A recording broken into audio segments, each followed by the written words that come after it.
नमस्कार, मैं हूं रिद्धि शुक्ला और आप देख रहे हैं द इम्पैक्ट शो रजत अवस्थी के साथ। जय हिंद। द इम्पैक्ट शो में आप सभी का स्वागत है। मैं हूं रजत अवस्थी और आप देख रहे हैं इम्पैक्ट भारत टीवी। वृंदावन में 30 पर्यटकों से भरी प्राइवेट नाव यमुना नदी में पलट गई। हादसे में 10 पर्यटकों की डूबने से जान चली गई है। इसमें 7 महिलाएं और 3 पुरुष हैं। मृतकों में पति पत्नी और पिता बेटी शामिल हैं। नाव में सवार सभी पर्यटक बांके बिहारी क्लब के सदस्य थे और पंजाब से घूमने आए थे। डीएम चंद्र प्रकाश सिंह ने बताया कि हादसा दोपहर 3 बजे केसी घाट पर हुआ, जो श्री बांके बिहारी मंदिर से करीब 2 किलोमीटर की दूरी पर है। राहत और बचाव कार्य के लिए सेना आ गई। गाजियाबाद से एनडीआरएफ की जो टीम है वो वृंदावन आ गई। वहीं डीआईजी शैलेश पांडे ने बताया है कि पर्यटक 2 नावों में सवार थे। एक पलट गई जिस पर 25 से 27 लोग सवार थे। 10 लोगों की जान चली गई। 12 घायलों को बाहर निकाल लिया गया है।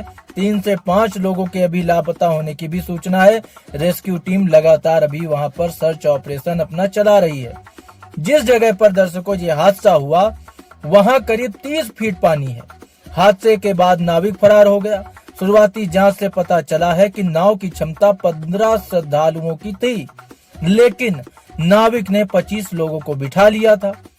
किसी ने भी लाइफ जैकेट नहीं पहनी थी। मैं यहाँ थोड़ा आपको रोक कर ये जानकारी देना चाहूंगा कि देखो, देश में कई ऐसी जगह हैं जहां लापरवाही भरी पड़ी है और ये हादसा जो अब तक मैंने आपको बताया है ये पूरा लापरवाही को दर्शा रहा है। जब किसी पर्यटक ने जो नाव पर सवार था लाइफ जैकेट नहीं पहनी थी, क्षमता उसकी कम थी, 15 श्रद्धालुओं की थी, लेकिन 25 को बिठा रखा था, यानी 10 लोग ज्यादा सवार थे नाव में। और ये सब गतिविधि अगर हो रही थी तो जिम्मेदारी वहां के प्रशासन की है। क्या प्रशासन ये सब चीजें नजरअंदाज करता है, जिसके कारण इस तरह के भयानक हादसे हो जाते हैं और घर के घर उजड़ जाते हैं, बर्बाद हो जाते हैं। जो लोग वहां पर श्रद्धालु दर्शन करने जाते हैं, घूमने जाते हैं, वो लोग जिंदा ही नहीं बचे। अब इसमें सबसे बड़ी लापरवाही जो देखी जा रही है, पहली नजर में मैं आपको फिर बता रहा हूँ, कोई को भी कुछ भी आंकड़े तो आएंगे ही ना भाई। जब इस नाव में ये स्थिति थी तो वहां पर ऐसी तमाम नाव चल रही होंगी जिन पर न लाइफ जैकेट होगा, ना उनके बारे में हो सकता है ठीक से जानकारी भी प्रशासन के पास ना हो। नाविक फरार हो जाता है क्योंकि उसे पता है कि गलती हुई है, गुनाह हुआ है, क्राइम हुआ है। क्योंकि नाव पर सवार प्रत्येक व्यक्ति के लिए रूल है कि वो लाइफ जैकेट पहने हुए होना चाहिए और नाव की क्षमता के हिसाब से ही उस पर सवारी होनी चाहिए, जो कि दोनों चीजें यहाँ पर पूरी तरह से गैर जिम्मेदारी वाली दिखाई दी हैं। आर्मी इंजीनियरिंग कोर के सूबेदार अखिलेश पांडे ने बताया कि अगर पर्यटकों ने लाइफ जैकेट पहन रखी होती तो बचने के लिए उन्हें समय मिल जाता, यानी उनका रेस्क्यू किया जा सकता था, वो तुरंत नहीं डूबते, ऐसा हो सकता था। लाइफ जैकेट के साथ 1 घंटे तक तैरा जा सकता है, वो तैर सकते हैं। 1 घंटा बहुत होता है किसी का रेस्क्यू करने के लिए और वो बचाए जा सकते थे। लाइफ जैकेट नहीं थी, ये हादसा हुआ और ये लापरवाही की भेंट ये लोग चढ़ गए। पर्यटक मनोहर लाल ने बताया है कि तेज हवा चल रही थी। यमुना नदी के बीच में नाव तेज हवा से अचानक डगमगाने लगी, स्पीड भी बढ़ गई, तभी नाव पीपा पुल से जो है टकरा करके पलट गई। तेज हवा चल रही है, सवारियां उस पर ज्यादा बैठाई गई हैं, तो ये तो होना ही है। मथुरा पुलिस ने मृतक पर्यटकों की डेड बॉडी पोस्टमार्टम हाउस भेज दी है। डॉक्टरों के पैनल से पोस्टमार्टम कराया जा रहा है। अब ये तमाम चीजें चल रही हैं। वहीं वृंदावन हादसे के पीड़ित बांके बिहारी क्लब के सदस्य थे। हादसे के बाद क्लब ने इंस्टाग्राम और यूट्यूब अकाउंट बंद कर दिए हैं। मंत्री चौधरी लक्ष्मी नारायण और एडीजी अनुपम कुलश्रेष्ठ घटनास्थल पर पहुंच गए थे। उन्होंने अफसरों से रेस्क्यू ऑपरेशन की भी जानकारी ली।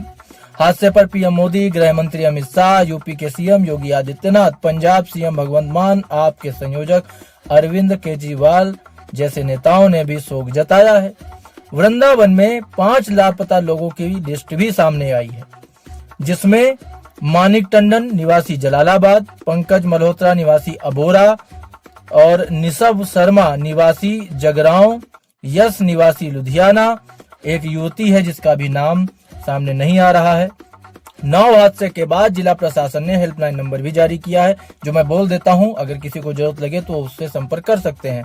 0565240320 ये नंबर जारी किया गया है। डीएम ने कहा किसी भी समस्या या जानकारी के लिए मेरे मोबाइल नंबर जो कि उन्होंने दिया है उस पर भी संपर्क कर सकते हैं, जो कि है 9454417512। अपर जिलाधिकारी वित्त एवं राजस्व डॉक्टर पंकज कुमार वर्मा के मोबाइल नंबर पर भी संपर्क कर सकते हैं, जो कि 9012881919 है या 9454417583। एसपी ग्रामीण सुरेश चंद्र रावत के मोबाइल नंबर 9454401103 पर भी संपर्क कर सकते हैं। मथुरा आर्मी इंजीनियर कोर के सूबेदार अखिलेश पांडे ने बताया कि एक अफसर 4 जेसीओ और 20 जवान जो हैं वो रेस्क्यू के लिए पहुंचे। अगर पर्यटकों ने लाइफ जैकेट पहन रखी होती तो बचने के लिए उन्हें समय मिल जाता। लाइफ जैकेट के साथ 1 घंटे तक तैर सकते थे। लाइफ जैकेट का लाभ यह है कि अगर कोई भी पानी में डूबता है तो जैकेट उन्हें पानी के ऊपर की तरफ खींचकर ले जाती है और समय रहते व्यक्ति को निकाला जा सकता है।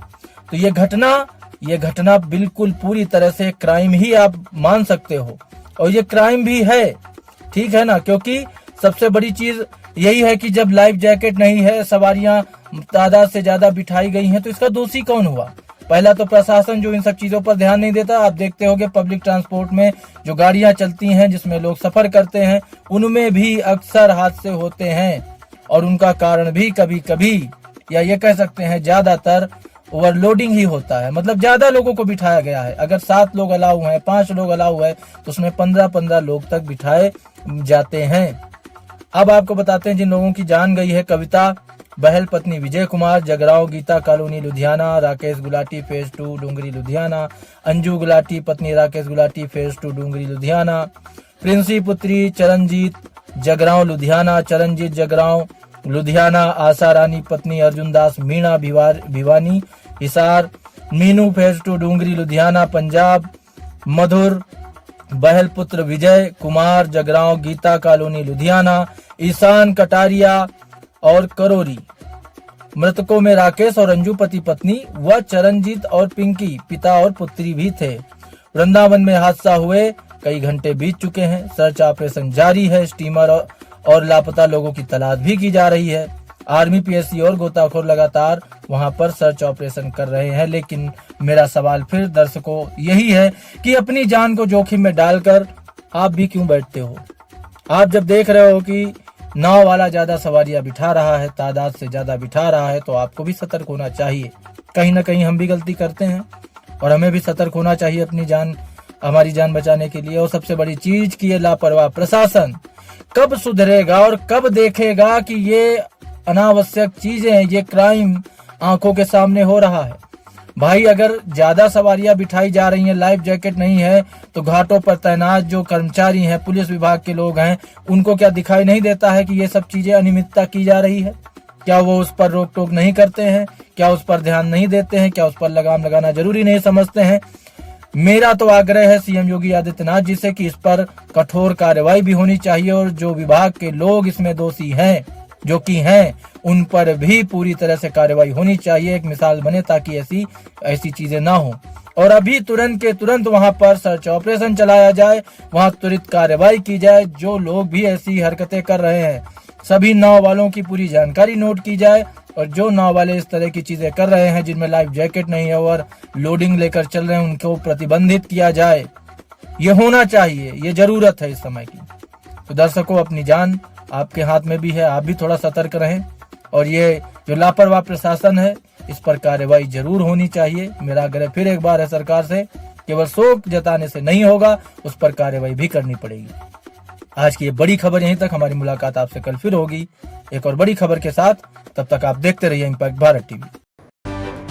देश दुनिया की सभी बड़ी खबरें सबसे पहले पाने के लिए देखते रहिए इम्पैक्ट भारत टीवी। आप देख रहे हैं इम्पैक्ट भारत टीवी।